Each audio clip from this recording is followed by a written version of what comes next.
Bonsoir à tous. Notre leçon d'aujourd'hui, c'est le mode infinitif.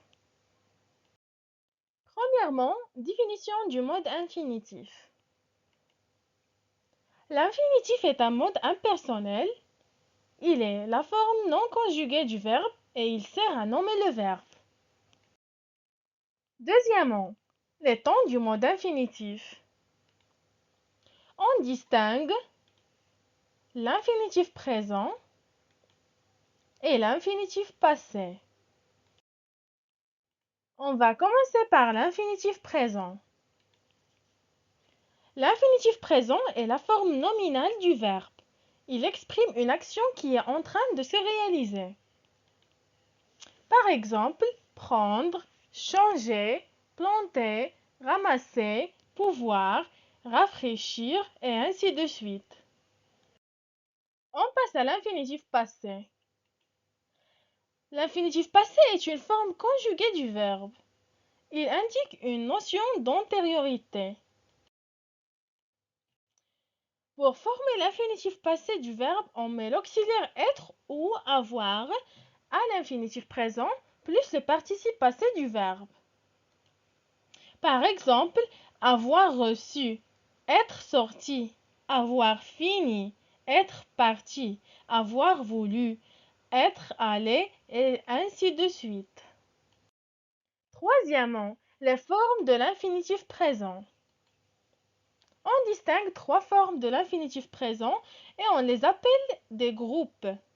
On a les verbes du premier groupe, les verbes du deuxième groupe et les verbes du troisième groupe. On va commencer par les verbes du premier groupe.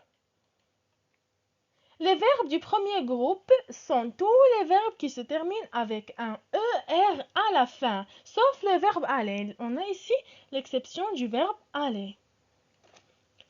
Par exemple, manger, jouer, chanter, voler, pleurer, geler, nager, jeter et ainsi de suite. Et maintenant les verbes du deuxième groupe. Les verbes du deuxième groupe sont tous les verbes en IR à la fin et qui prennent deux S lorsqu'on les conjugue avec la première personne du pluriel nous, au présent de l'indicatif. On va voir ici deux exemples. On a le verbe rougir.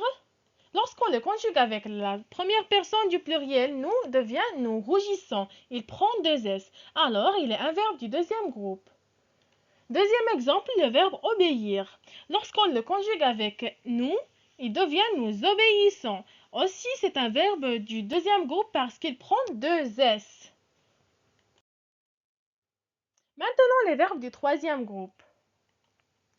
Les verbes du troisième groupe sont tous les autres verbes plus le verbe aller. Exemple, pouvoir, apprendre, recevoir, rendre, vendre, joindre, aller, partir, fuir, mourir, battre, etc. Ils n'ont pas la même terminaison. Remarque. Les verbes être et avoir sont employés comme auxiliaires dans les temps composés. Ces deux verbes n'appartiennent à aucun groupe des groupes précédents. C'est la fin de notre leçon. N'oubliez pas de vous abonner à ma chaîne et activer la cloche et cliquez sur le bouton j'aime si vous avez aimé la vidéo. Et à la prochaine si Dieu le veut.